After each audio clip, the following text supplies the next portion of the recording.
అమరవీరుల త్యాగాన్ని కేసీఆర్ విస్మరించారని అందుకే ఎన్నికల్లో BRS ఓడిపోయిందని BJP MP Bandi Sanjay విమర్శించారు. ఓట్ల రాజకీయాల కోసం ఇక్కడ ఒక వర్గానికి చెందిన సమాధి ఏర్పాటు చేసిన ఘనత బీఆర్ఎస్ ప్రభుత్వానికి దక్కిందని ఎద్దేవా చేశారు. ప్రధాని నరేంద్ర మోడీని మూడోసారి ప్రధానమంత్రి చేయాలనే సంకల్పంతో విజయ సంకల్ప యాత్రలకు శ్రీకారం చుట్టామని ఎంపీ బండి సంజయ్ తెలిపారు. 1000 ఊడల మర్రి స్థానంలో ఎలాంటి కట్టడం లేదని, అక్కడ స్మృతివనం ఏర్పాటుకు ప్రభుత్వం అధికారం సహకరించాలని ఆయన కోరారు. ఎవరైనా వివాదాస్పదం చేసేందుకు ప్రయత్నిస్తే ఊరుకునేది లేదని హెచ్చరించారు. నిజాం పాలకులకు వ్యతిరేకంగా యుద్ధం చేసినటువంటి ఒక గొప్ప వ్యక్తి రామ్జీ గోండ్.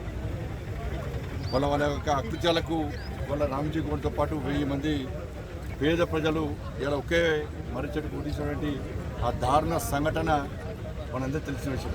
మేమే తెలంగాణ వాళ్ళం, మేమే తెలంగాణ తెచ్చేటప్పుడు కేసీఆర్ ఈరోజు 1000 ఊడల మర్రిని అక్కడి తొలగించి ఆ ప్రాంతం కాకుండా వేరే ప్రాంతానికి ఇవాళ స్మారక స్తూపం కడితే ఇవాళ ఇక్కడ ప్రజలు ఎట్లా ఒప్పుకున్నారు?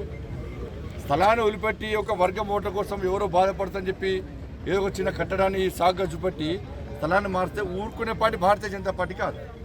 మీరు తెలంగాణ వీరుల చరిత్రను తెరమరుగు చేసే ప్రయత్నం చేస్తే మీ చరిత్ర మొత్తం లేకుండా చేసిన తెలంగాణ సమాజం.